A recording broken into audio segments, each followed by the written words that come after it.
but I just picked up something new that I'm going to be using on my motorcycle, and I know there's been several reviews of this component already, and it's basically the Ulanzi GoPro case.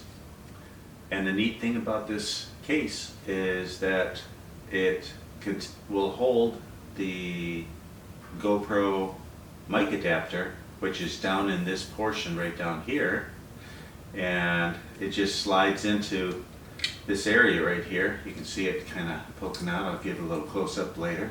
And I want to talk about how I put my microphone on top, and that's what we're going to go into.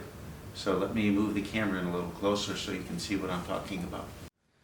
Okay, so what I'm showing you here now is a little closer. You can see that the Deadcat on my microphone is not going to show up in my camera view, which is good, and you can always check that out by looking on the back. So what I had to do here is I had to raise this up a little bit more. With this kit, they give you this extra little shoe, which is kind of nice.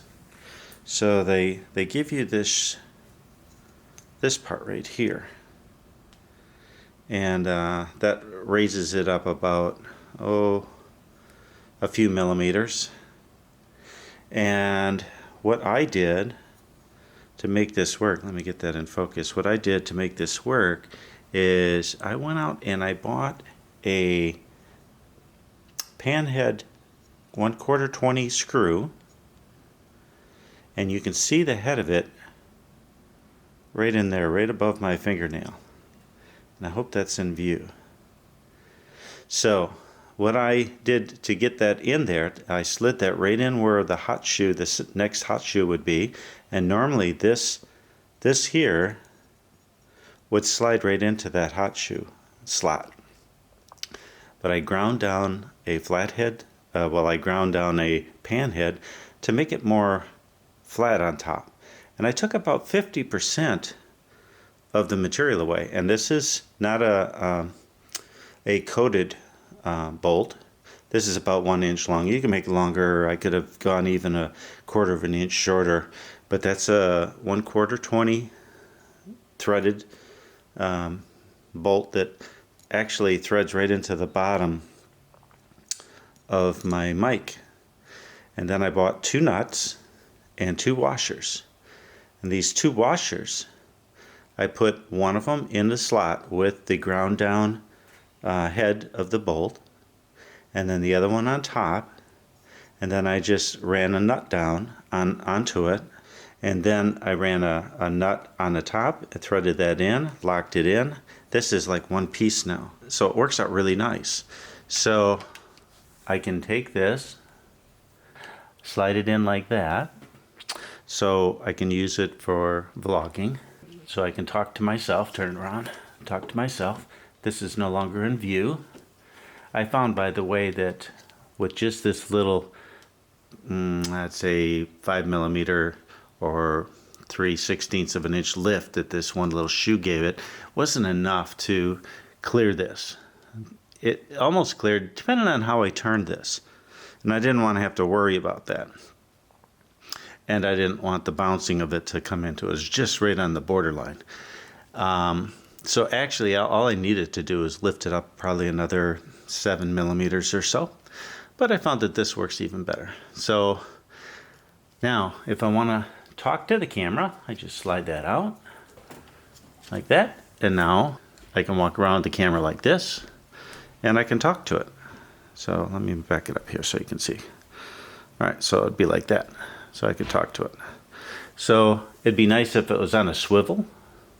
It's not, but that's okay. Yeah, I pronounce it Ulanzi. I don't know if that's how it's really supposed to be pronounced. You can find it on Amazon. Right now on Amazon, it's only $15.95 today. So this works out really good. There's only a couple other suggestions that I would make to make this better. Is you have a touchscreen on the back of your GoPro, and in order to get at it and to swipe that way and swipe that way, the screen is set in a little bit, and one thing that they could do is just make a modification on this back plate. This back plate just pops off like this, little button there.